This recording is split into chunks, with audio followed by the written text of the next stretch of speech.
السلام عليكم ورحمة الله وبركاته. ازيكم يا شباب تالتة اعدادي؟ ان شاء الله النهاردة هنحل معاكم امتحان محافظة القاهرة من امتحانات المحافظات. الامتحانات دي مهمة جدا، مراجعة حلوة جدا جدا ليك. اكيد مليون في المية بياخدوا والله العظيم من الامتحانات ديت الامتحانات اللي جاية ان شاء الله. تلات ارباع الاسئلة اللي هتحلها في امتحانات المحافظات هتلاقيها في امتحانك السنة دي اصلا. فانت ركز كده في حل الامتحانات دي، وربنا يوفقك ان شاء الله.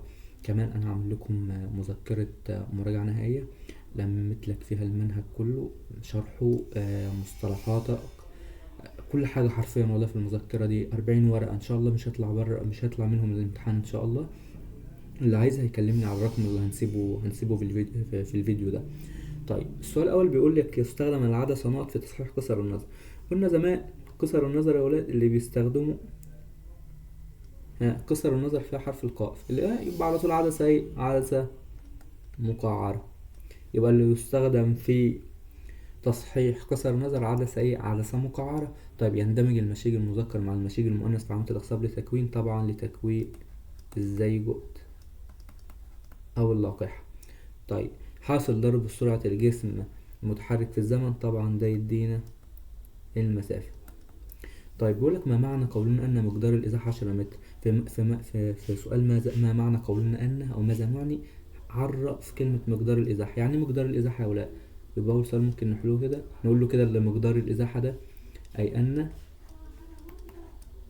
أقصر خط مستقيم يصل بنقطة بداية الحركة ونقطة نهاية الحركة يساوي كام؟ يساوي 10 متر. بس كده؟ والله بس كده. طيب السؤال رقم 2 بيقولك: ما معنى قولنا أن البعد البؤري لامرأة مقعرة 4 سنتي؟ عرف البعد البؤري. البعد البؤري ده إن المسافة بين البؤرة وقطب المرآة تساوي 4 سنتي. بس كده؟ والله بس كده. طيب السؤال اللي بعد كده بيقولك: ادرس الشكلين التاليين ثم أجب. بيقولك: ما نوع السرعة التي يتحرك بها الجسم؟ طالما فوق هنا المسافة وتحت الزمن وخط مستقيم يمر بنقطة الأصل، يبقى الجسم ده ماشي بسرعة منتظمة. طيب اللي ماشي بسرعة منتظمة يبقى ماشي بعجلة، وما قيمة العجلة؟ طبعا اللي ماشي بسرعة منتظمة يبقى العجلة بتاعته بصفر.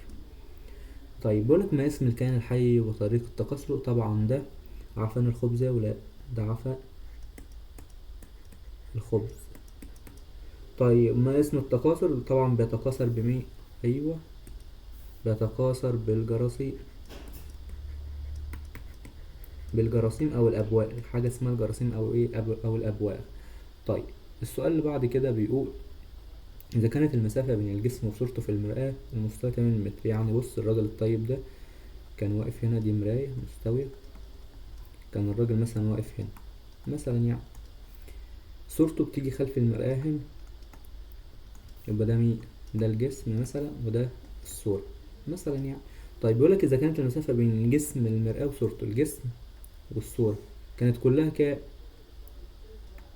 80 سنتي، يبقى أكيد من هنا لحد المرآة 40 سنتي، ومن هنا من المرآة لحد الصورة 40 سنتي. طيب فبيقولك ايه بقى هنا؟ فإن بعد الجسم عن سطح المرآة، بعد الجسم اهو عن سطح المرآة يساوي طبعا 40 سنتي. طيب العالم الذي وضع النظرية الحديثة؟ طبعا العالم فريد هويل، واعتمد على نظريته على ايه؟ ظاهرة انفجار النجوم. طب بيقولك: إذا كان عدد الكروموسومات في الخلايا الجسدية 2 نوع، عندنا خلايا جسدية 2 نوع. طيب فإن عددها في المشيج الناتج، طبعا طالما قال المشيج يبقى انقسمت انقسامات ميوزية، فادت لنا خلية فيها نوع، خلايا أمشاج فيها نوع، وخلايا فيها ايه؟ نوع. فبيقولك فإن من انقسام الخلايا التناسلية يكون ايه؟ يكون نوع. طيب بيقولك: ما النتائج المترتبة على سقوط شعاع ضوئي مرة من مركز التقوى؟ مو هتقول له هنا كده ينعكس على نفسه، ينعكس على نفسه. طيب بيقولك: غياب الجسم المركزي من الخلية الحيوانية. هو أصلا يا ولاد الجسم المركزي ده بيعمل ايه؟ بيكون خيوط المغزى، فاحنا ممكن نقول له في رقم 2 كده لن تتكون خيوط المغزى. طيب لما خيوط المغزى ما تتكونش، وبالتالي لن تستطيع الخلية الانقسام، وبالتالي لن تستطيع الخلية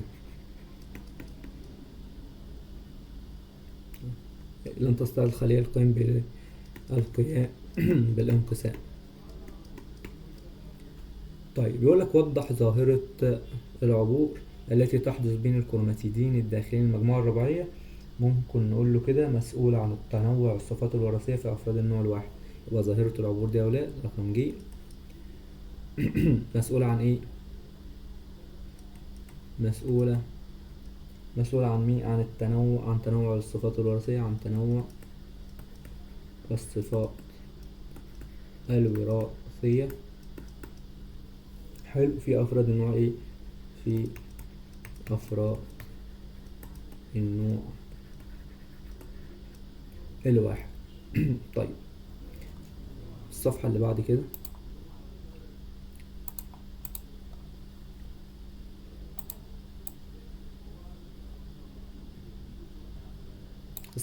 كده، بيقول لك تتحرك سيارة بسرعة 30 كيلومتر في كل ساعة. يبقى طبعا دي سرعتها مين؟ دي عين واحد.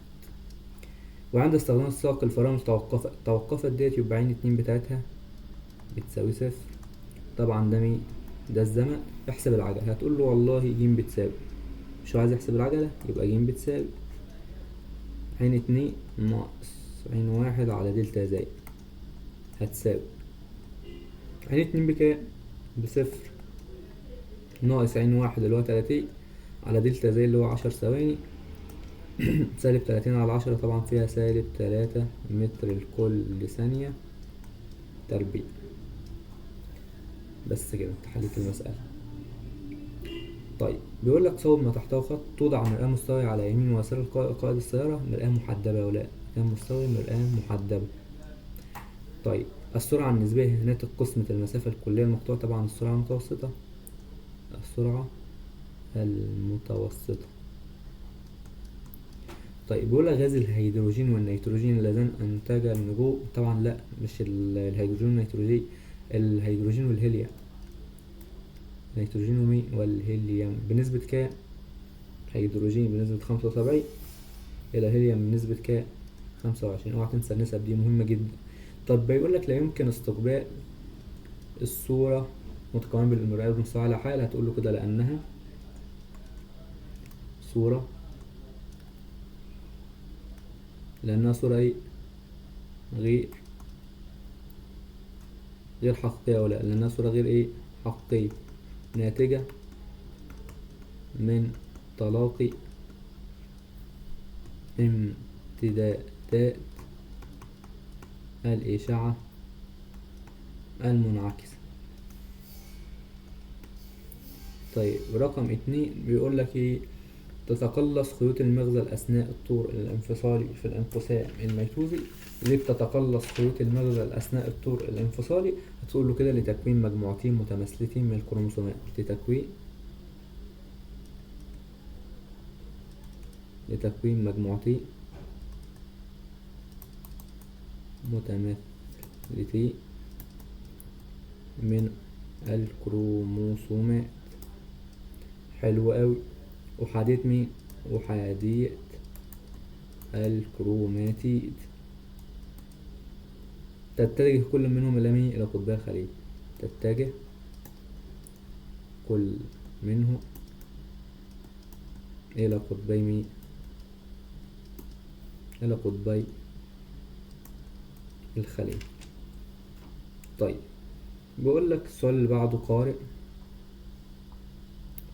قارن بين القوة والكتلة من حيث نوع الكمية. طبعا القوة كمية يا ولاد، كمية فيزيائية متجهة، كمية متجهة. إنما الكتلة، أيوة الله يفتح عليك، الكتلة كمية فيزيائية بس قياسية. الكمية المتجهة زي القوة يلزم لمعرفتها تحديد اتجاهها ومقدارها، انما الكتلة لا، يكفي لمعرفتها معرفة مقدارها فقط. طيب قارن بين الانقسام الميتوزي والميوزي.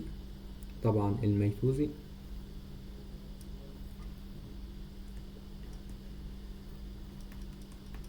ده بيحدث في الخلايا الجسدية، انما الميوزي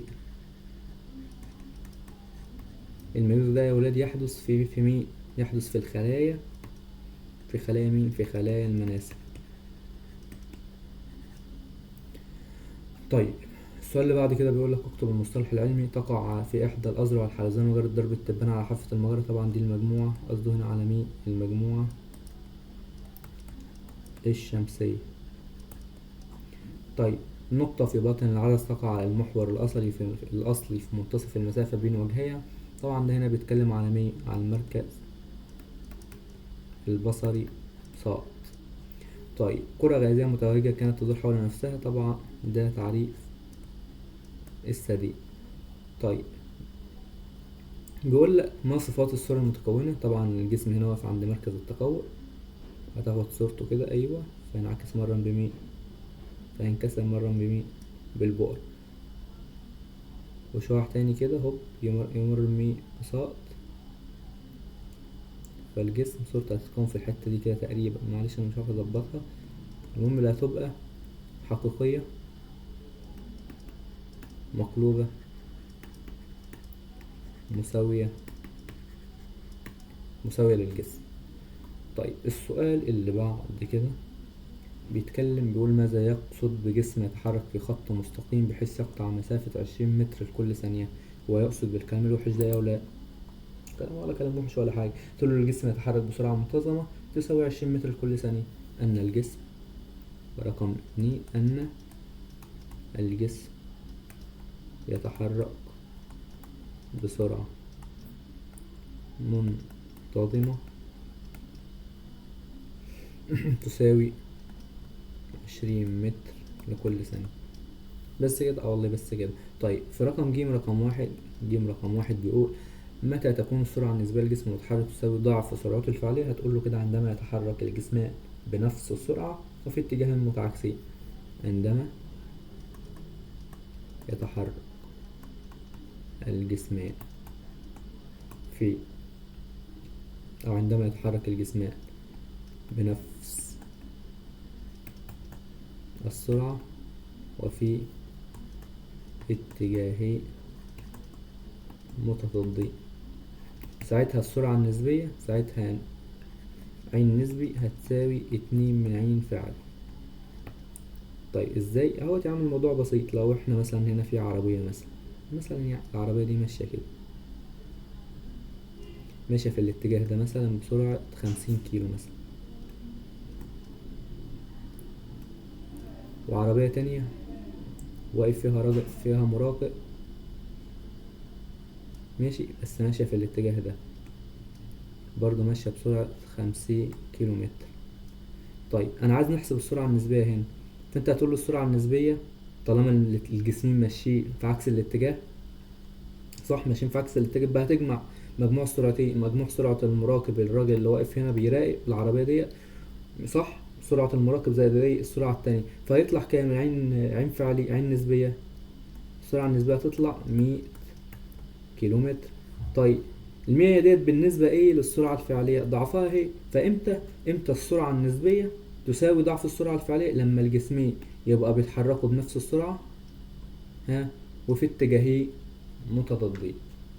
طيب اخر سؤال معانا في الامتحان ده بيقول لك ما نوع التكاثر اللاجنسي الذي يختفي فيه الفرد الابوي؟ طبعا ده قصده هنا على مين؟ على الانشطار، قصده هنا على الانشطار الثنائي، مع ذكر مثال. طبعا الانشطار الثنائي ده بيحصل مثلا في الاميبا، بكتيريا البراميسيوم، اليوجلينا، كائنات اولاد النواه دي. طيب يبقى كده خلصنا معاكم حل امتحان القاهرة. ما تنساش تعمل لايك وسبسكرايب للقناة، والسلام عليكم ورحمة الله وبركاته.